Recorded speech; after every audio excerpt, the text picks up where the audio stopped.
Bishr rahimahullah, ini masih dalam pembukaan dulu ya, saya belum baca isi buku kita karena momentumnya juga tepat selepas Idul Fitri. Ada seorang ulama bernama Bishr, dinukil oleh Ibnu Rajab perkataan beliau dalam kitab Lataiful Ma'arif di halaman 390. Beliau mengatakan, bi'sal qawmu la ya'rifuna lillahi haqqan illa fi syahr Ramadan. Sungguh satu komunitas sudah cukup dianggap buruk, ya, sudah cukup dianggap buruk, yang tidak memberikan hak Allah yang sebenarnya kecuali di bulan Ramadan saja. Bulan Ramadan rame-rame, meninggalkan dosa, mengerjakan ketaatan, semangat. Tapi hanya di Ramadan. Begitu selesai Ramadan, 11 bulan ke depan semuanya jadi amburadul, jadi kacau kembali. Tinggalkan ketaatan, lalai, kemudian mulai terjerumus dalam perbuatan-perbuatan dosa gitu ya. Lalu beliau mengatakan, inna salihah alladhi yata'abbadu wa yajtahidu as-sanata kullaha. Orang yang saleh dan saleha itu justru orang yang sibuk terus beribadah dan berusaha maksimal dalam beribadah kepada Allah selama setahun penuh. Kalau ada orang di antara kita, dia berhasil menyelesaikan sebuah ibadah sampai selesai, lalu setelahnya dia bisa buat ibadah lagi, itu tanda bahwasanya ibadahnya yang lalu diterima. Tanda bahwasanya ibadah yang lalu diterima. Tapi kalau orang sudah buat ketaatan, lalu tiba-tiba dia meninggalkan ketaatan tersebut, atau dia malah buat maksiat dengan cara sengaja, maka berarti yang lalu itu tertolak. Itulah yang disebutkan oleh Ibnu Rajab dalam buku yang sama. Beliau mengatakan, inna min thawabil hasanati al hasanata ba'daha. Sungguh tanda-tanda dibalasnya, diberikan balasan maksimal dalam sebuah kebaikan justru kalau ada kebaikan sesudahnya. Lalu beliau mengatakan, wa inna min jaza'is sayyi'ati sayyi'ata ba'daha. Dan tanda-tanda kalau seseorang itu justru dihukum dengan dosanya, dia berbuat dosa sesudahnya. Allah biarkan dia dengan kelalaiannya. Dan ini satu hal yang berbahaya yang kalau seseorang tidak pekah dalam memahaminya. Ka'ab radhiyallahu anhu, salah satu sahabat Nabi, mengatakan, man shama Ramadan wa huwa yuhaddithu nafsahu idza aftara min Ramadan lam ya'sillaha dakhala al-jannata bighairi mas'alatin wala hisab. Siapa yang menyelesaikan bulan Ramadan dan dia berhasil untuk itu, maksudnya berhasil melalui Ramadan kayak kita sekarang, lalu kemudian dia berkata pada dirinya, bertekad antara dia sama Tuhannya Allah, tidak mau bermaksiat lagi setelah Ramadan selamanya, maka di saat dia meninggal, pastikan dia akan masuk dalam surga tanpa masalah, tanpa hisab. Ya, saya ulangi lagi statement yang menarik, siapapun yang berhasil menyelesaikan Ramadan, kemudian setelah itu dia bertekad dalam dirinya, bahwasanya dia tidak akan bermaksiat kepada Allah lagi setelah Ramadan, sudah mengambil pelajaran mahal dari Ramadan kemarin, hal-hal yang halal saja bisa dikontrol, apalagi yang haram gitu ya. Dia tidak mau lagi buka dosa, dan dia sudah hijrah maksimal setelah Ramadan. Di saat dia meninggal, dia pasti akan masuk surga tanpa ada masalah, tanpa ada hisab. Jadi kalau mau masuk surga tanpa ada hisab, maka itu dengan cara seperti ini, komitmen menjaga amal saleh dan iman kita. Lalu beliau mengatakan, wa man shama Ramadan wa huwa yuhaddithu nafsahu idza aftara asa rabbahu fasiyamu alaihi mardud. Siapa yang berpuasa Ramadan kemudian dia menyelesaikannya sampai akhir Ramadan, kayak kita sekarang sampai selesai Ramadan bulan Syawal, tapi dia ajalnya belum datang, tapi dia bertekad dalam dirinya masih mau berdosa atau berbuat dosa kepada Allah, pada Tuhannya, maka puasanya tertolak. Maka puasanya tertolak. Berarti memang nilai daripada sebuah amal soleh itu diterima justru kalau ada kesibukan kita setelahnya. Selalulah baca doa yang kita sudah tahu tentunya Bapak Ibu sekalian selepas sholat, Allahumma inni ala zikrika wa syukrika wa husni ibadatik. Ini penting sekali. Ya Allah, tolonglah aku agar aku selalu saja selalu saja ya berzikir, ya, aku selalu Allah binna ala zikrika wa syukrika, bersyukur, dan juga husni ibadatik, beribadah maksimal kepadamu. Karena kalau Allah tidak tolong kita di awal potongan doa, Allahumma inni, tolonglah aku. Karena Allah tidak tolong, mungkin puasa Syawal pun kita tidak lakukan. Mungkin zikir pagi petang pun kita tidak bisa lakukan. Mungkin cuman kagum dengan sesuatu, misalnya kita dengan mengatakan Masya Allah atau La haula wa la quwwata, kita tidak bisa ucapkan. Mungkin kita tidak bisa membaca satu ayat dalam satu hari kalau Allah memang tidak memudahkan buat kita. Makanya selalu mohon kepada Allah Subhanahu wa ta'ala agar kita bisa konsisten. Hasan Basri memberikan nasihat kepada kita sangat menarik. Beliau mengatakan begini, wahai kaum muslimin, Konsistenlah dalam beramal soleh. Keputusan ada di tanganmu sendiri, wahai muslim. Masalah kamu jaga sholat tepat waktu, tutup aurat, menjaga income pendapatan harus halal, berzikir, berbaca Quran, itu semua di tangan anda masing-masing. Wahai muslimin, konsistenlah dalam menjaga amal saleh. Lalu beliau ulangi lagi, konsistenlah dalam menjaga amal saleh. Ingatlah, Allah tidaklah menjadikan akhir dari seseorang itu beramal kecuali kematiannya. Kalau udah mati baru berhenti beramal. Selama masih hidup jangan putus asa dan jangan malas. Jangan berikan celah syaitan mengendorkan semangat kita untuk ibadah. Toh syaitan itu tinggal kita tolak saja. Syaitan itu tidak akan membelenggu leher kita atau mencambuk kita. Kalau kita ingin beramal saleh, dia nggak bisa. Tidak ada kekuatan dia untuk itu. Allah mengatakan inna kaida syaitani kana dhaifa. Syaitan itu sangat lemah. Tidak ada kekuatannya. Sudah pernah kita bahas itu. Jangan sampai ada yang mengatakan, oh syaitannya kuat nih. Dari mana syaitannya kuat? Kalau syaitannya kuat, kira-kira Bapak Ibu masih bisa ikutin kajian seperti ini. Kita masih bisa berpuasa Ramadan kemarin. Kita masih punya kemampuan untuk sholat malam misalnya, atau baca Quran, atau apalah. Nggak bisa, pasti syaitan akan belenggu kita semuanya. Tapi syaitan itu sangat lemah. Jadi jangan dibesar-besarkan.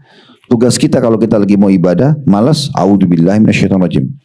Waktu azan langsung wudu, sholat, selesai. Syaitan tidak akan bisa buat apa-apa kalau kita sudah lakukan itu. Seperti tadi ibu-ibu dan bapak sekalian, ibu-ibu misalnya yang hadir tadi di kajian ini. Saya yakin mungkin pada saat kita mau melakukan satu perbuatan ada saja bisikan. Udahlah nanti bisa online, nanti aja kajian akan datang. Nanti saya tanya teman-teman saya atau apalah alasannya. Bisikan syaitan. Tapi karena ibu komitmen, saya mau hadir. Misal. Kan syaitan nggak bisa buat apa-apa. Dia nggak bisa tahan kita kan. Karena kita sudah mau melakukannya. Ini yang Hasan Basri singgung. Beliau mengatakan setelah mengatakan ingatlah bahwasanya Allah tidak jadikan akhir waktu beramal seseorang itu kecuali kematiannya. Lalu beliau mengatakan ketahuilah bila syaitan melihatmu konsisten rutin mengerjakan sebuah ibadah dia akan meninggalkanmu. Syaitan tidak akan mau lagi menggoda atau tidak bisa menggoda orang yang sudah ambil komitmen untuk lakukan satu perbuatan. Misalnya azan, udah saya wudu, saya mau sholat. Kita komitmen, itu aja, semua komitmen aja. Lalu kemudian kita kerjakan sholat. Syaitan nggak bisa buat apa-apa, nggak bisa dia berhentiin kita dari sholat. Mungkin dia mau kurangin kadar pahalanya, oke lah, mungkin dengan orang menghayal apa, tapi tidak bisa dia berhentikan di situ. Mirip seorang marketing, kalau dia punya target 3 orang, tiga-tiganya dia ingin tawarkan produknya, kemudian ada salah satu dari 3 orang ini menolak. Setiap ditawarin dia tolak, dia tidak mau. Pasti saya yakin marketing ini akan cari orang lain saja. Karena tidak ada gunanya berbicara sama orang ini gitu kan. Nah syaitan begitu kurang lebih rasionalnya.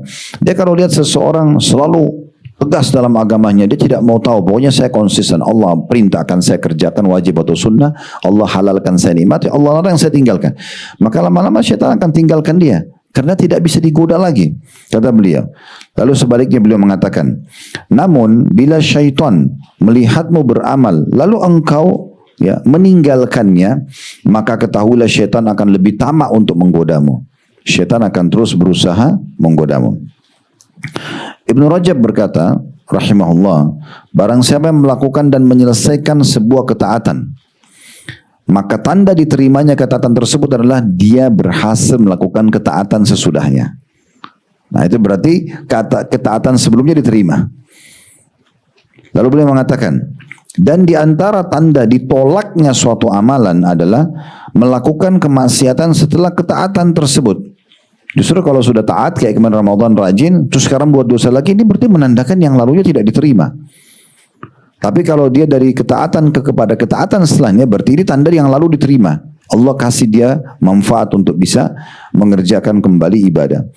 Jika seseorang melakukan ketaatan setelah sebelumnya melakukan kemaksiatan atau pelanggaran, maka ketaatan itu bisa membantunya untuk membersihkan kesalahan tersebut. Sedangkan yang terburuk ialah melakukan kejelekan atau dosa setelah melakukan ketaatan. Ingatlah, ini perkataan menarik dari beliau. Ingatlah melakukan satu dosa. Ingatlah satu dosa yang dilakukan setelah bertaubat lebih jelek daripada 70 dosa yang dilakukan sebelum taubat. Kalau orang sudah taubat, orang sudah perbaiki dirinya, sudah coba lebih baik, kemudian dia kendor kembali, dia kembali buat dosa, ini lebih buruk daripada 70 dosa yang dia kerjakan sebelum dia taubat. Karena dia sudah tahu sebenarnya. Dia sudah sesali dulu, kenapa sekarang kembali lagi melakukannya, kan gitu. Nah ini sebenarnya menarik. Dan beliau mengatakan, rutinlah meminta kepada Allah agar diteguhkan di atas ketaatan hingga ajal menjemput, dan berlindunglah dari hati yang mudah berubah serta terombang-ambing. Juga perlu kita renungi firman Allah Subhanahu wa taala dalam surah Fussilat surah nomor 41 ayat 30. Ini mungkin penutupan mukaddimah kita karena memang berhubungan dengan judul yang kita bahas sebenarnya. Itu firman Allah Subhanahu wa taala, kalau kita buka surah Fussilat surah nomor 41 ayat 30 bunyinya, innal ladzina qalu rabbuna Allah tsumma istaqamu tatanazzalu alaihimul malaikatu alla takhafu wa la tahzanu wa abshiru bil jannati allati kuntum tu'adun. Sesungguhnya orang-orang yang mengikrarkan Tuhanku Allah, kemudian mereka istiqamah, konsisten dengan apa yang dia ucapkan. Dengan oh Tuhanmu siapa? Allah. Baik. Kamu agama apa? Islam. Dia konsisten, istiqamah. Apa yang Allah perintahkan, dia kerjakan. Wajib atau sunnah, tidak memilah-milahnya. Makin kuat kita dalam mempertahankan sunnah-sunnah pun ya, setelah amal wajib maka makin bagus tentunya, makin dekat diri kepada Allah SWT. Mirip kalau kita kerja di perusahaan, Bapak Ibu sekalian, beda sekali pegawai yang cuma selalu waktunya saja. Ya sudah, jam 8 sampai jam 5 sore. Jam 5 sore dia langsung pulang. Ada lemburan kantor dia nggak mau tahu. Pokoknya dia cuma mau sesuai dengan itu saja. Beda dengan pegawai yang ada waktu lemburan, perusahaan butuh dia, dia hadir, ada loyalitasnya. Maka itu pasti perusahaan juga akan loyal sama dia. Otomatis ya. Nah itu ibarat amal-amalan sunnah. Orang kalau sibuk juga mengerjakan amalan sunnah kayak sekarang habis Ramadan tetap puasa sunnah, tetap sholat tahajud, tetap zikir dijaga, tetap ini dan itu misalnya. Semua itu pasti akan lebih mendatangkan cinta Allah Subhanahu wa taala. Dan yang halal nikmati, serta semua yang dilarang, haram ataupun makruh. Makruh pun, misalnya makan dan minum sambil berdiri ditinggalkan semuanya.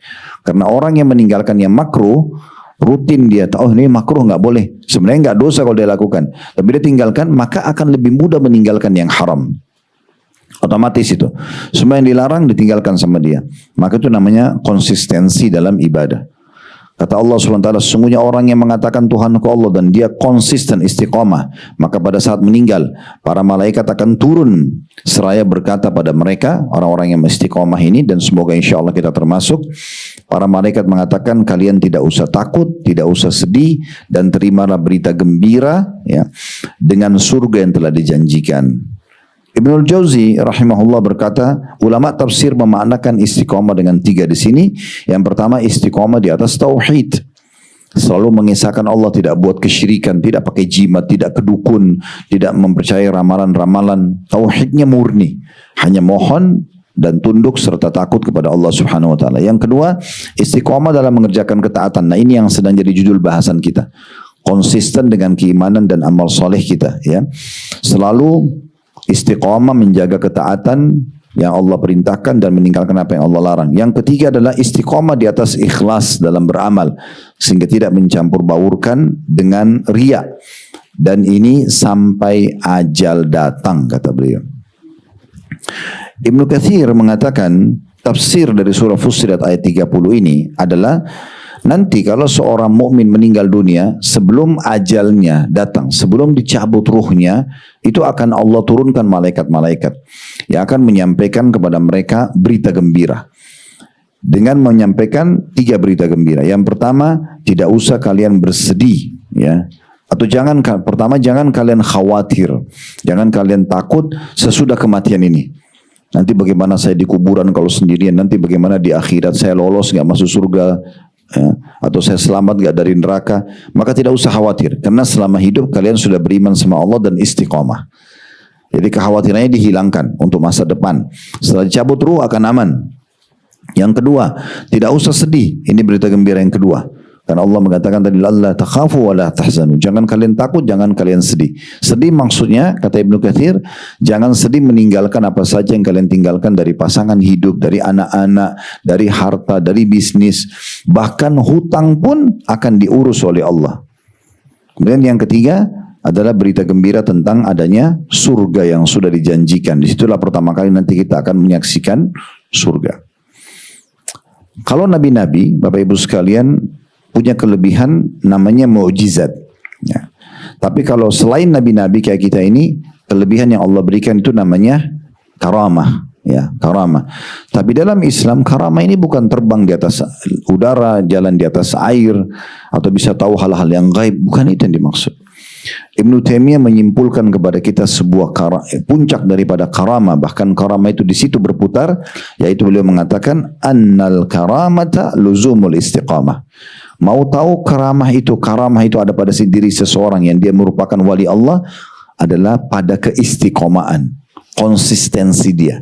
Kalau Bapak Ibu lihat ada orang sepanjang tahun sama dia komitmen menjaga ibadahnya, sholatnya on time, puasanya selalu berjalan, zikirnya tidak pernah kena jenis ilmu, selalu hadir. Ada penawaran hal yang haram ditolak sama dia sepanjang tahun, sepanjang hidupnya, maka itu namanya orang itu punya karamah. Itu karamah yang sebenarnya. Bukan karamah itu tawa yang gaib atau bisa debat-debat masa depan orang, itu bukan. Itu seperti alam dukun gitu ya. Tapi istiqomah itu justru di situ. Justru karamah itu dengan istiqomah, dengan orang bisa komitmen. Jadi kalau kita bisa lihat ada orang komitmen luar biasa, dia menjaga semua ini, maka ini adalah tanda-tanda istiqomah. Ya. Dan istiqomah ini bisa kita dapatkan dengan banyak berdoa kepada Allah SWT. Tadi saya katakan, dan Nabi SAW sering mengulang-ulangi, ya muqallibal qulub tsabbit qalbi ala dinik, wahai yang membolak-balikkan hati manusia, kokohkan hatiku di atas agamamu. Kata Ummu Salamah radhiyallahu anha, ya Rasulullah, seringkali anda baca doa ini.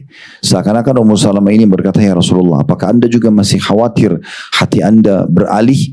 Maka apa kata Nabi SAW? Yang namanya hati manusia, wahai Ummu Salamah, selalu berada di antara jari jemari sang pencipta Allah.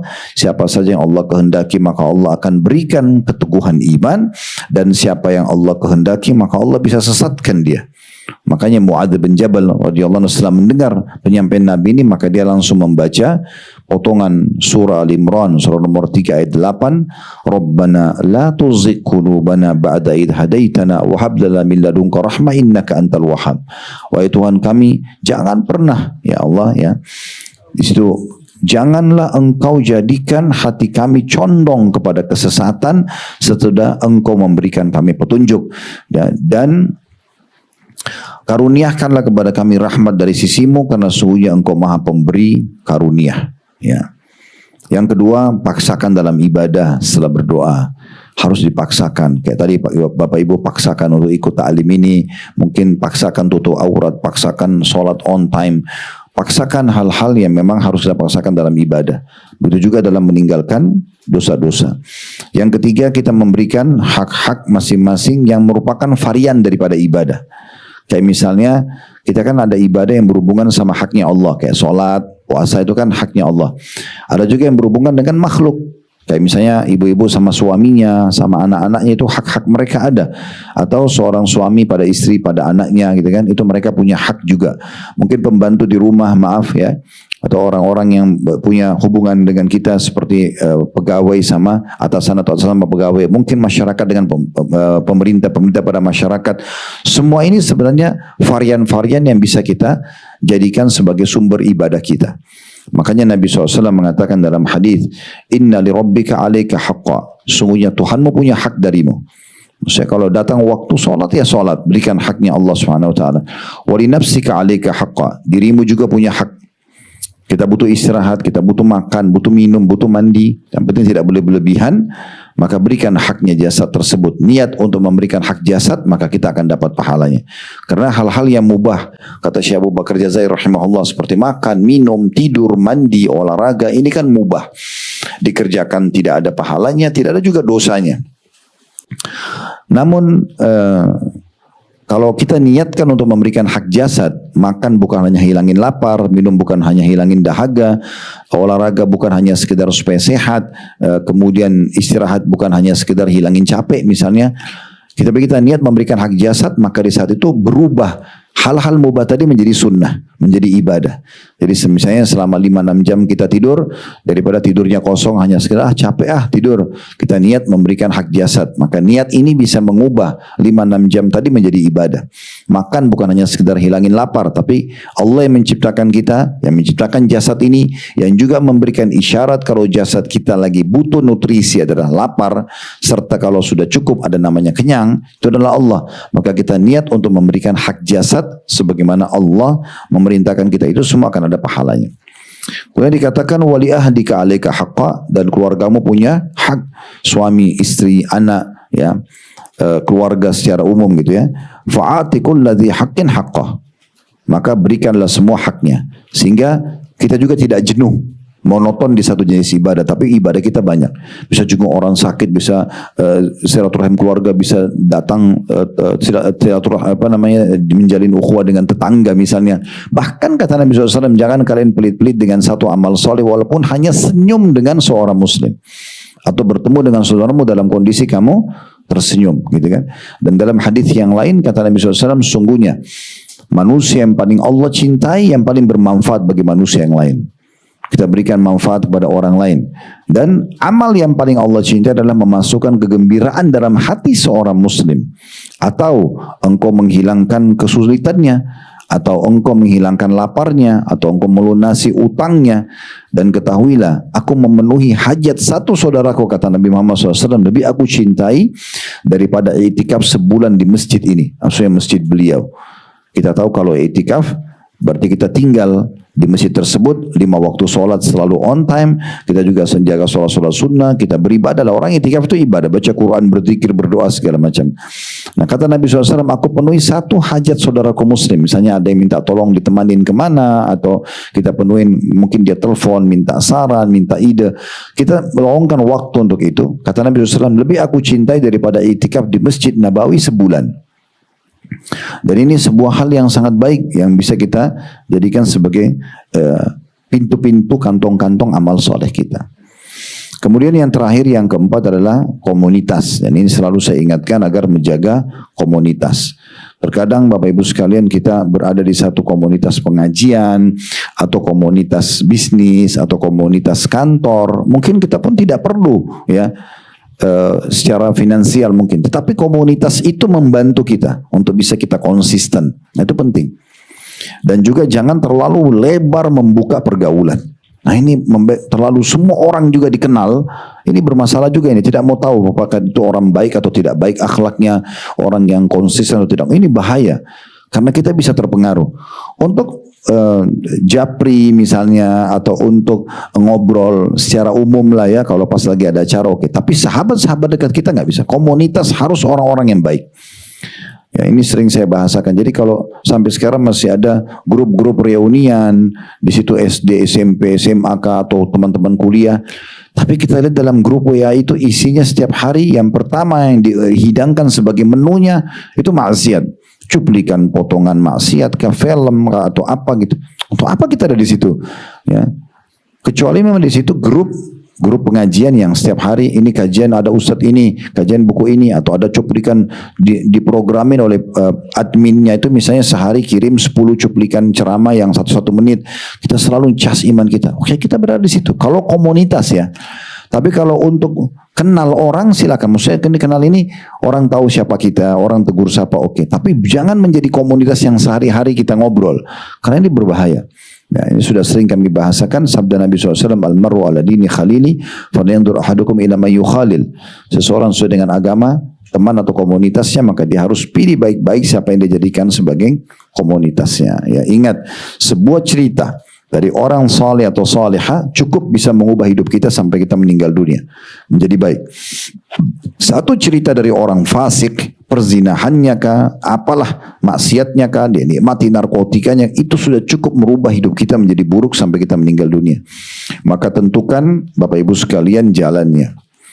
Baik, kita kembali ke bahasan kita di buku di halaman 10. Jadi judul kita beriman dan konsisten. Nah ini konsistennya ini dalam melaksanakan ketaatan serta menjauhi kemaksiatan. Sekali lagi kita baru pelatihan 30 hari full Ramadan, gitu kan? Terutama di 10 terakhir Ramadannya itu betul-betul kita sangat gencar mendekatkan diri kepada Allah SWT, maka jagalah itu. Baik, kita baca apa yang diangkat oleh penulis. Dalil pertama beliau dalam menjaga konsistensi dalam beriman dan beramal saleh dan meninggalkan larangan, surah Al-Kahfi surah nomor 18 ayat 107 sampai 108.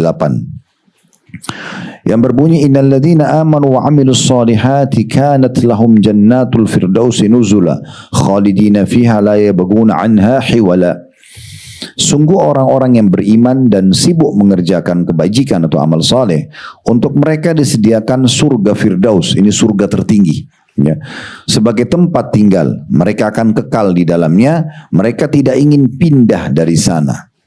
Nah, ini Al-Kahfi 107, 108. Tentu orang-orang yang dimasukkan di potongan pertama ayat di 107 ini sungguh orang-orang yang beriman dan mengerjakan kebajikan, itu maksudnya orang yang konsisten. Dia jaga level imannya, dia jaga juga level atau kualitas daripada amal solehnya. Nah, itu yang dimaksudkan di sini. Nanti kalau mereka meninggal, mirip dengan perkataan Ka'ab tadi kalau masih ingat. Sungguhnya orang-orang yang menyelesaikan Ramadan, lalu dia bertekad tidak akan maksiat lagi kepada Allah, pada saat dia meninggal pasti dia akan masuk surga tanpa ada masalah dan tanpa hisab. Nah, ini makna daripada Al-Kahfi 107 ini. Dan di sini dijanjikan surga Firdaus yang paling tinggi tentunya. Kemudian potongan kedua, bahwasanya kenikmatan surga itu sifatnya abadi. Sekali Bapak Ibu sekalian mendapatkan fasilitas nanti di surga dari istana atau apa saja, itu akan menjadi hak kita selamanya. Ini kita fahami dari dua sisi ya. Sisi yang satu itu kegembiraan yang luar biasa karena kepemilikan abadi. Kalau di muka bumi ini kita punya misalnya surat kendaraan kita atau surat kepemilikan tanah, itu kan sementara. Betul nama kita misalnya, nama ibu atau nama bapak misalnya. Tapi pada saat kita meninggal jadi warisan. Berapa banyak rumah yang dibeli oleh orang setelah sebenarnya dia beli yang dibangun oleh orang sebelumnya. Mungkin dia sudah tata kamarnya, warnanya, rumah itu dia suka seperti yang dia mau. Tapi orang itu meninggal. Nah, ini jadi warisan harus dibagi.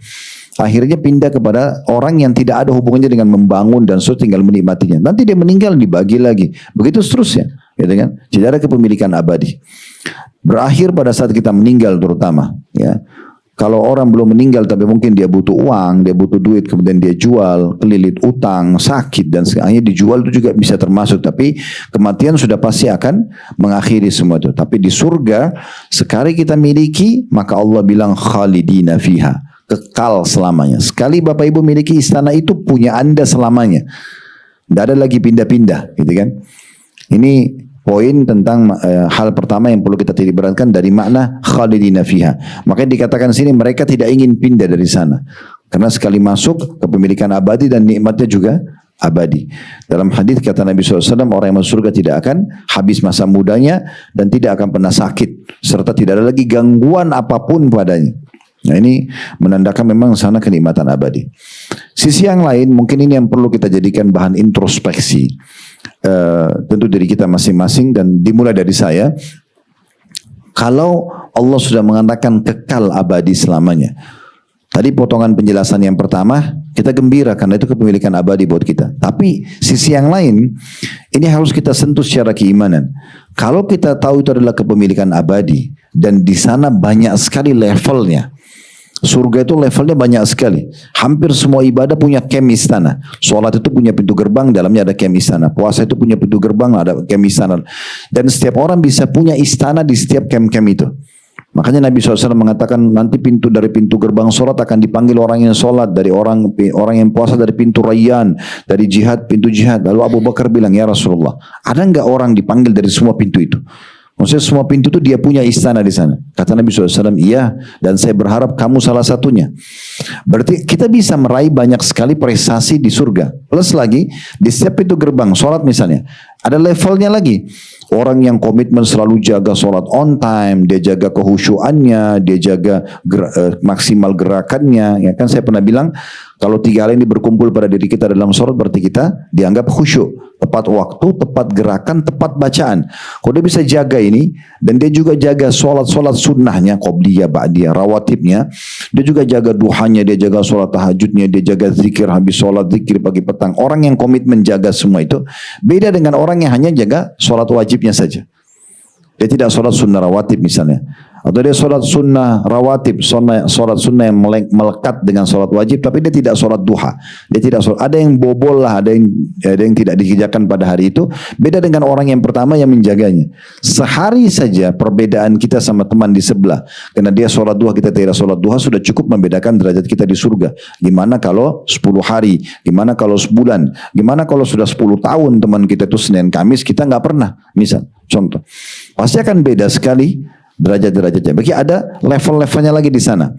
Nah, kalau misalnya kita masuk nanti, misal kita masuk di satu pintu gerbang surga, levelnya 100 misalnya, kita masuk ke level 40.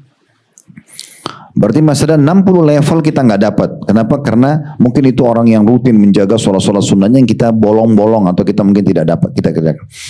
Nah di sini kalau kita tarik firman Allah khalidina fiha, kekal selamanya. Maksudnya ibu dan bapak kalau sudah sampai di level 40 tadi, kita khalidina fiha, kekal. Nggak bisa pindah ke 41, nggak bisa pindah ke 42. Yang bisa memindahkan itu sekarang, selama kita hidup di dunia. Oleh karena itu kita yang harus menentukan, usahakan selain doa, selain berusaha agar kita dapat maksimal nanti derajat di surga, minta kepada Allah Subhanahu wa taala. Karena kadang-kadang juga amal kita nggak cukup ya. Makanya kata Nabi SAW, kalau kalian minta surga, mintalah firdaus. Nah ini yang lagi disinggung dalam ayat ini. Karena dia adalah tempat tertingginya surga. Dalam sebuah riwayat lain, firdaus itu atapnya itu adalah arsy-nya Allah. Karena level tertingginya. Mungkin amal kita nggak cukup, tapi kita bisa berdoa sambil kita berusaha semaksimal mungkin. Seseorang pernah bertanya kepada Hasan Basri, rahimahullah, apa kira-kira solusinya agar saya ini masih bisa mengejar prestasi di akhirat sementara saya sudah tua. Waktu itu orang itu umurnya 60 tahun. Dan ada yang dikerjakan, ada yang kurang. Ada juga maksiat yang pernah dikerjakan. Maka kata Hasan Basri, perbaikin sisa umurmu. Perbaikin mulai sekarang komitmen betul-betul jaga konsistensi ibadah dan keimananmu dan jangan buka pintu-pintu dosa, maka Allah akan berikan kamu balasan maksimal dan memaafkan masa lalumu. Tapi kalau sisa umurmu masih kau gunakan untuk pelanggaran-pelanggaran agama, maka Allah akan hukum kamu dengan pelanggaran itu dan pelanggaran-pelanggaran sebelumnya. Berarti tidak ada kata terlambat. Masih bisa kita berdoa dan mulai sekarang komitmen untuk konsisten menjaga ke depan. Selebihnya kita serahkan kepada Allah Subhanahu wa taala. Nah, yang dimaksud dengan tafsir surah Al-Kahfi ayat 107 sampai 108. Itu juga penulis mengangkat surah Al-Baqarah surah nomor 2 ayat 82. Walladzina amanu wa amilus solihati ulaika ashabul jannati hum fiha khalidun. Dan orang-orang yang beriman dan mengerjakan kebajikan, mereka itu akan jadi penghuni surga di saat meninggal, mereka kekal di dalamnya. Di sini sama tafsirnya, maksudnya bukan cuma beriman sekali atau amal soleh sekali, tapi konsisten. Dia jaga stabilitas imannya terus. Caranya kerjakan perintah, tinggalkan larangan. Setiap ada godaan dari syaitan untuk kendor dari ibadah, lawan. Tinggal baca a'udzubillahi langsung wudu, langsung sholat, langsung puasa, langsung zikir, langsung baca Quran, langsung selesai, kan gitu. Itu tidak akan bisa syaitan memberhentikan. Saya berbisikan pelanggaran, tolak, enggak, saya enggak mau karena ini dosa, selesai, kan gitu. Kita pernah jelaskan sabar itu ada dalam tiga hal. Yang pertama mengerjakan ketaatan. Dulu di majelis ilmu begini butuh kesabaran, menahan diri. Pada saat harus puasa, makan dan minum itu butuh kesabaran. Sholat malam di saat tahajud, kita ngantuk, butuh kesabaran. Duduk habis sholat, zikir, jenguk orang sakit, apalah, semua itu butuh kesabaran. Sabar dalam mengerjakan ketaatan. Yang kedua, sabar dalam meninggalkan maksiat. Jadi setiap orang kita pasti punya bisikan dari syaitan untuk berzina, untuk berbohong, untuk apalah, buat dosa. Sabar di saat godaan itu datang, tolak. Dan yang ketiga, sabar dalam ujian harian. Selanjutnya firman Allah surah Fussilat surah 41 ayat 30 ini tadi sudah kita bacakan tafsirnya, namun karena penulis mengangkat maka kita menyebutkan kembali, yaitu firman Allah Subhanahu wa taala di halaman 11 ya, innal ladzina qalu rabbunallahu tsumma istaqamu tatanazzalu alaihimul malaikatu alla takhafu wa la tahzanu wa abshiru bil jannati allati kuntum tu'adun. Sungguhnya orang-orang yang berkata Rabb kami adalah Allah, dia mengikrarkan dengan lisannya, dia renungi dengan fikirannya, dia yakini dengan hatinya Tuhan kami Allah. Kemudian mereka meneguhkan pendirian mereka. Istiqomah. Maka di saat meninggal atau sebelum meninggal, malaikat-malaikat akan turun kepada mereka seraya berkata, janganlah kamu merasa takut dan janganlah kamu merasa bersedih hati, dan bergembiralah kamu dengan memperoleh surga yang telah dijanjikan kepadamu. Yang pegang bukunya tolong digaris bawahi di situ, yang firman Allah SWT terjemahnya, jangan kamu merasa takut. Kasih angka 1, kalau mau ditulis ditambahkan informasi tadi tafsir yang sudah kita sampaikan. Ibnu Katsir bilang, maksudnya jangan kalian takut menghadapi setelah kematian ini. Karena kan orang kalau mau mati itu takut. Nah malaikat sampaikan, nanti setelah ruh mau dicabut, tidak usah kamu takut. Karena kamu selama ini sudah berikrar Tuhanmu Allah dan kamu sudah istiqomah. Ini maknanya jangan kamu takut atau jangan merasa takut. Yang kedua, jangan kamu merasa bersedih hati. Di garis bawahi dikasih angka 2. Kata Ibnu Katsir, jangan sedih dengan apa yang kamu tinggalkan dari dunia. Jangan sedih tinggalkan istri, tinggal suami, tinggalkan anak, tinggalkan pekerjaan. Tadi bahkan beliau mengatakan hutang pun akan diurus oleh Allah Subhanahu wa taala selama kita istiqomah. Jadi enggak usah khawatir, enggak usah sedih dengan itu. Kemudian dikatakan yang ketiga adalah di garis bawahi, dan bergembiralah kamu dengan memperoleh surga yang telah dijanjikan kepadamu. Ini janji yang ketiga kalau orang konsisten dan istiqomah. Tadi sempat saya bahasakan Bapak Ibu sekalian, kalau malaikat-malaikat ini akan turun sebelum ruh dicabut. Ya. Jadi memang ada sebuah riwayat, ini pernah kita singgung di kelas kita ini, tapi di buku yang sebelumnya. Waktu kita membahas tentang amal-amal soleh juga. Jadi pernah Nabi SAW bilang begini, siapa yang rindu ingin bertemu dengan Allah, Allah akan rindu bertemu dengannya. Dan siapa yang benci bertemu dengan Allah, Allah akan benci bertemu dengannya. Jadi siapa yang mau mati, siap mati segala macam, itu kan rindu ketemu Allah. Karena orang kalau mati kan baru bisa ketemu sama Allah. Kalau mati kan baru bisa dilihat hasil amalnya selama ini, kan gitu. Baru dia bisa lihat surga itu seperti apa yang dijanjikan. Harus mati dulu. Mati itu sebuah pintu yang harus kita masuk darinya. Maka kata Nabi SAW, siapa yang rindu bertemu dengan Allah, maksudnya mau mati, maka Allah rindu bertemu dengannya. Dan siapa yang benci bertemu dengan Allah, benci dengan kematian, maka Allah juga akan benci bertemu dengannya. Aisyah berkata, ya Rasulullah, apakah kalau kami takut mati berarti kami benci bertemu dengan Allah? Kata Nabi SAW, yang dimaksud wahai Aisyah, kalau orang-orang beriman akan meninggal dunia, semua kita ini pada saat akan dicabut ruhnya oleh malaikat maut, sebelumnya beberapa saat Allah datangkan malaikat-malaikat ini.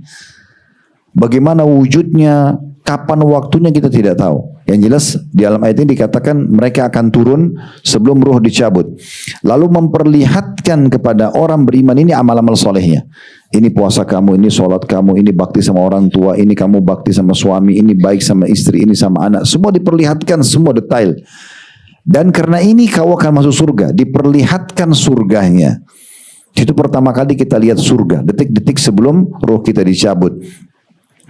Maka dengan itu kata Nabi SAW, dia rindu mau mati. Dia rindu ingin bertemu dengan Allah. Karena dia tahu, oh ternyata balasannya itu ya. Maka dia rindu, Allah pun rindu bertemu dengannya. Dan sebaliknya orang kafir, orang munafik, orang musyrik, kalau dia mau meninggal dunia akan ada malaikat-malaikat datang lalu memperlihatkan dosa-dosa mereka.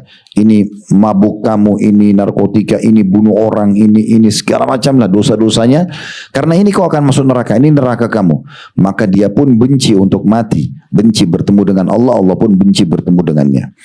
Ya, jadi ini sudah diberikan bocorannya kepada kita ya dalam syariat Allah SWT. Ini sebuah berita gembira karena kita bisa tahu apa yang harus kita lakukan selama kita hidup, bagaimana prosesi kematian dan selamat, dan bagaimana kehidupan nanti di akhirat sana. Semua sudah kita tahu bocorannya, tinggal kita mau milih yang terbaik atau tidak.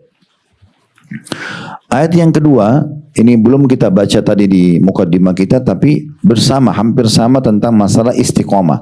Konsistensi dalam menjaga stabilitas iman dan juga amal soleh. Yaitu surah Al-Ahqaf, surah nomor 46 ayat 13 sampai 14 yang berbunyi, Innal ladzina qalu rabbunallahu thumma istaqamu fala khaufun 'alaihim wa lahum yahzanun ulaika ashabul jannati khalidina fiha jazaa'an bima kanu ya'malun. Sesungguhnya orang-orang yang berkata, Rabb kami adalah Allah, kemudian mereka tetap istiqomah, tidak ada rasa khawatir bagi mereka, dan mereka pula mereka tidak pula bersedih hati. Mereka itulah penghuni surga, kekal di dalamnya sebagai balasan atas apa yang telah mereka kerjakan. Jadi ini mirip dengan ayat sebelumnya tadi ya, Fussilat ayat 30. Di sini sesungguhnya orang-orang yang berkata, mengikrarkan dengan lisan, direnungi dengan fikiran dan diyakini dengan hatinya Tuhanku Allah, kemudian mereka tetap istiqomah, konsisten menjaga stabilitas iman dan amal soleh mereka, ya. Tidak ada rasa khawatir. Khawatir berarti maksudnya ketakutan nanti menghadapi setelah kematian gimana nih, saya bagaimana di kuburan, bagaimana nanti di mahsyar, bagaimana nanti di surga atau neraka, nah gitu. Dan juga tidak ada pula atau tidak pula mereka bersedih hati, sedih dengan siapa yang mereka tinggal, istri, suami, anak, nggak usah khawatir tuh Allah yang urus. Nah, malaikat akan beritakan begitu.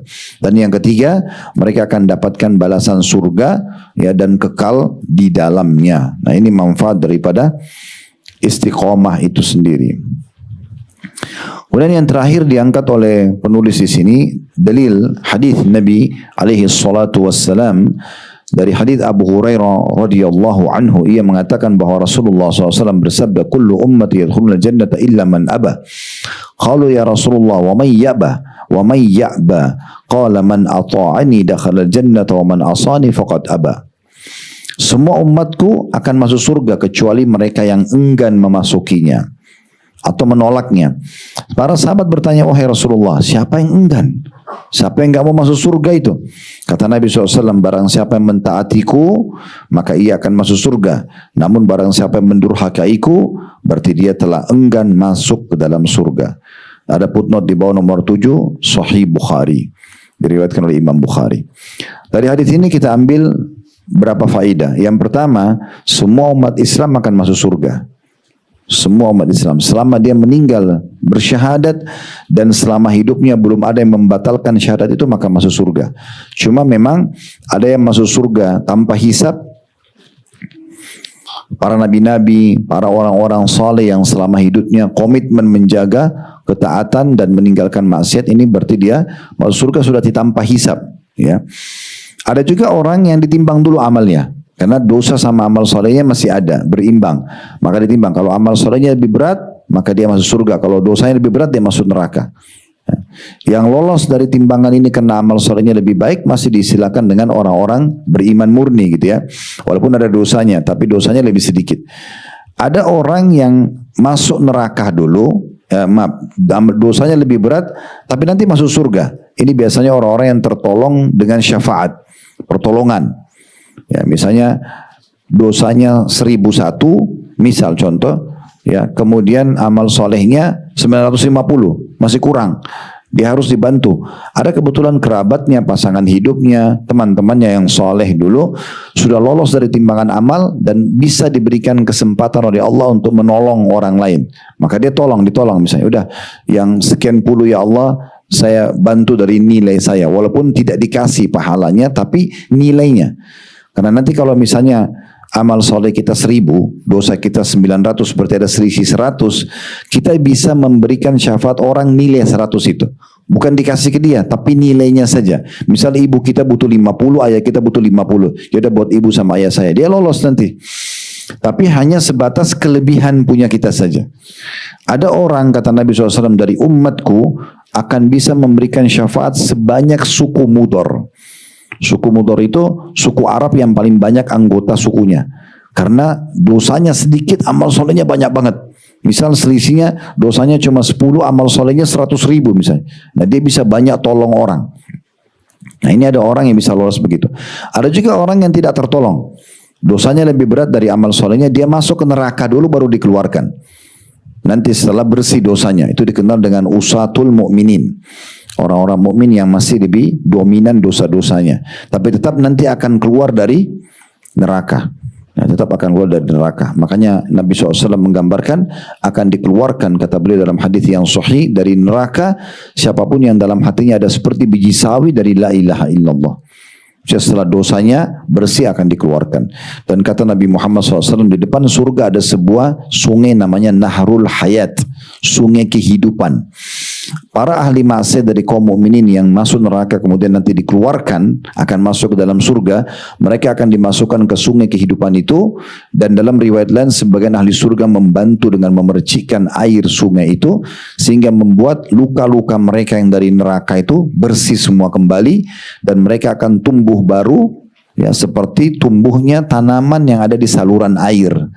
Ketika kalian lihat tumbuhan tersebut sangat lemah dan berwarna hijau kekuning-kuningan, nah seperti itulah keadaan mereka nanti para pelaku dosa orang beriman ini yang dikeluarkan dari neraka. Tapi tetap mereka rugi karena mereka masuk neraka dulu disiksa. Karena satu hari masuk neraka itu sama dengan 1000 tahun waktu dunia, gitu kan. Makanya Allah mengatakan yaumi 'inda rabbika ka'alfi sanatin mimma ta'udun. Satu hari di sisi Tuhanmu sama dengan 1000 tahun waktu dunia, gitu ya. Nah, ini poin yang perlu kita hati-hati sekali. Oleh karena itu Bapak Ibu sekalian, mumpung Anda masih hidup sekarang, dengarin ini, jangan masuk telinga kanan keluar telinga kiri. Ini jadikan sebagai pegangan, ya. Pegangan hidup. Orang yang cerdas dengarin nasihat, tangkap, praktekin dalam hidupnya. Itu menyelamatkan diri sendiri. Karena yang menentukan kita masuk surga masuk neraka itu sebenarnya diri kita sendiri. Kita mau atau tidak mau. Karena gampang sekali untuk menuju ke surga. Tinggal taat kepada Allah, belajari, lakukan, laksanakan, selesai. Begitu juga orang yang mau masuk neraka, gampang sekali. Tinggal lakukan pelanggaran, mati masuk neraka. Kan gitu. Makanya kata Nabi SAW, surga lebih dekat kepada seseorang antara kalian daripada tali sendalnya sendiri. Dia tinggal komitmen konsisten, jaga ibadah dan keimanannya, mati masuk surga. Dan seseorang antara kalian lebih dekat dengan nerakanya daripada tali sendalnya sendiri. Dia tinggal zina, terus bohong, nipu segala macam, mati masuk neraka. Selesai, gitu kan. Ini pelajaran pertama yang bisa diambil. Pelajaran yang kedua, adanya orang-orang memang dari umat Muhammad SAW yang menolak, enggan masuk surga. Ya, terbukti dia tidak mau belajar agama, selalu saja dari dosa ke dosa yang lain. Karena memang Nabi bilang semua pasti masuk surga kecuali yang enggan. Enggan ini berarti tidak mau, berarti menandakan ada orang memang yang tidak mau. Makanya jangan heran kalau ada di antara umat Islam, mungkin Bapak Ibu kenal, sudah kita nasihatin sholat, enggak mau dengar, puasa enggak mau tahu, berbuat zina diingatkan tidak mau tinggalkan. Ada orang begitu memang, subhanallah, memang dia tidak mau masuk surga. Ya sudah, itu bukan tugas kita. Ya, walaupun pasangan hidup kita sendiri, walaupun anak-anak kita sendiri. Allah berikan contoh Nabi Nuh alaihissalam, itu istrinya sama Nabi Lut. Allah gambarkan dalam Al-Quran, dua-dua perempuan ini berada di bawah naungan hamba kami yang saleh, istri Nabi. Istri Nabi Nuh dan istri Nabi Lut. Tapi tidak mau dengar. Nabi Lut nasihatin, Nabi Nuh tidak mau dengar. Sampai akhirnya pada saat dibinasakan kaumnya Nabi Nuh dan kaum Nabi Lut, kaumnya semua binasa yang kafir bersama dengan istri para Nabi ini. Karena memang tidak mau. Begitu juga Nabi Ibrahim tentang ayahnya Azar. Tidak mau dengar nasihatin sama anaknya. Kan gitu. Nabi Nuh juga dengan anaknya Kan'an yang tenggelam, tidak mau. Diajak naik kapal beriman, tidak mau. Meninggal. Gitu kan. Jadi memang kita nggak bisa paksakan. Oleh karena itu syariat datang menjelaskan untuk memilih pasangan, cari pasangan yang memang beriman dari awal supaya nggak ada PR. Susah sholat, susah puasa, terus mau diajak jadi imam sholat atau jadi pendamping yang baik mendidik anak-anak itu susah banget. Makanya Nabi bilang, dan engkau mendahulukan yang beragama, maka hidupmu akan tentram. Kan begitu, disuruh seperti itu. Kalau sudah terlanjur tinggal berdoa kepada Allah agar diberikan hidayah kepada pasangan kita. Jadi tapi ada orang yang nolak. Itu sudah umum. Ya, mudah-mudahan Allah tidak uji kita dengan ini ya. Ada pasangan atau ada anak-anak yang tidak mau dengar diberikan nasihat, ini bahaya sekali. Sementara depan mata kita tahu ini bahaya, tidak sholat neraka ini, dibakar gitu. Atau dia mabuk-mabukan, ini mati dihukum nih. Kan itu bahaya sekali. Nabi SAW pernah lewatin 2 kuburan di Madinah, lalu beliau mengatakan penghuni 2 kuburan yang sedang disiksa. Nabi sengaja sampaikan live itu, agar tahu ini sama loh, ini kalau yang melakukan dosa yang sama mereka di seluruh muka bumi ini hukumannya sama. Nabi bilang keduanya melakukan perbuatan dosa yang mereka berdua tidak anggap besar, tapi itu besar di sisi Allah. Yang satu suka adu domba, yang satu tidak cebok pada saat kencing. Jadi sudah cukup mendatangkan hukuman gitu kan. Lalu untuk apa? Pelajaran yang ketiga yang bisa diambil adalah pentingnya mengikuti Nabi SAW dan tidak bermaksiat kepada beliau. Karena dengan mentaati Nabi Muhammad SAW berarti secara otomatis ya, dia akan masuk ke dalam surga. Karena Nabi Muhammad SAW mengajarkan semua hal-hal yang membawa ke dalam surga. Karena beliau mengatakan tidak ada, ketahuilah tidak ada sesuatu yang kalian butuhkan untuk masuk ke dalam surga kecuali sudah aku sampaikan. Apa yang kita butuhkan, yang wajib sudah semua disampaikan, yang sunnah semua sudah disampaikan, dan tidak ada sesuatu yang bisa menyelamatkan kalian dari neraka kecuali sudah aku sampaikan. Sudah jelas ini, salat, puasa, zakat, silaturahim keluarga, bakti orang tua, majelis ilmu, haji, umrah, jihad. Ini ujungnya surga ya. Ini kalian dapat ini, semua ada fadilahnya. Ini zina, bohong, nipu, gunjing, fitnah, bunuh, curi, semua ini buruk ya. Dosa-dosanya ada. Ini ujungnya neraka. Udah jelas semuanya. Jadi tidak ada sesuatu yang tidak disampaikan oleh atau belum disampaikan Nabi SAW sebelum beliau wafat. Ya, beliau sampaikan semuanya apa yang kita butuhkan untuk masuk ke dalam surga dan apa yang menyelamatkan kita dari api neraka. Oleh karena itu orang yang cerdas adalah orang yang segera menyelamatkan dirinya, sibuk dengan ketaatan-ketaatan kepada Allah Subhanahu wa Ta'ala. Di poin nomor 3 dari 66 ya sebab masuk surga itu juga sebenarnya berhubungan dengan masalah mengerjakan kewajiban-kewajiban dalam Islam ya. Tapi di sini di poin nomor 3 penulis ingin menyampaikan pesan bahwasanya kalau seseorang muslim mengerjakan yang wajib saja sudah cukup dapat tiket ke surga.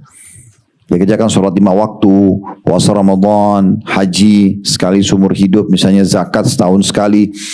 Dia tidak membatalkan 2 kalimat syahadatnya, udah cukup dia untuk masuk ke dalam surga, gitu ya. Tetapi tentu derajatnya akan beda dengan orang-orang yang menambahkan dengan amalan-amalan sunnah. Nah itu yang akan disinggung nanti di sebab masuk ke dalam surga yang ketiga, tapi nanti akan kita bahas di pertemuan akan datang berhubungan dengan masalah ini insyaAllah. Mudah-mudahan apa yang kita bahas hari ini bermanfaat buat kita dan jangan kecewa bagi teman-teman yang belum sempat dijawab, karena tujuan majelis ilmu adalah ilmu yang bermanfaat yang bisa kita ambil dan kita amalkan, dan semoga Allah mudahkan kita mengamalkan, dan pertanyaan itu hanya pelengkap saja. Kita terus berdoa semoga Allah SWT selalu menjaga negara kita, keamanan, kemerdekaan, persatuan dan kesatuannya. Allah selalu memberikan petunjuk dan hidayah bagi para pemimpin menjalankan tugas dan amanah dengan baik, dan menjadikan kita masyarakat yang selalu gotong royong dengan pemerintah untuk menjaga persatuan dan kesatuan serta kemerdekaan kita. Dan semoga negara kita selalu Allah suburkan, Allah makmurkan, Allah angkat segala mara bahaya dan ujiannya, serta Allah jadikan contoh bagi negara-negara yang lain. Dan selalu kita doakan teman-teman kita di Palestina, secara khusus di Gaza yang sekarang sedang tertindas, semoga Allah berikan kepada mereka kemerdekaan sebagaimana Allah berikan kepada kita. Allah menangkan mereka dari musuh-musuh mereka, Allah sembuhkan yang sedang sakit, Allah hilangkan lapar yang sedang lapar, dan Allah angkat ketakutan-ketakutan mereka, dan semoga Allah ikut sertakan kita bersama mereka di pahala, baik dengan doa, dengan harta, juga dengan jiwa kita, dan semoga Allah satukan kita semua di surga Firdaus yang kelak tanpa hisab. Mari disatukan dalam majlis ilmu yang mulia ini. Allahumma amin. Wa sallallahu ala nabiyina Muhammadin wa alihi wa sahbihi wasallam. Walhamdulillahi rabbil alamin. Subhanakallahumma bihamdika asyhadu an la ilaha illa anta astaghfiruka wa atubu ilaik. Wassalamualaikum warahmatullahi wabarakatuh.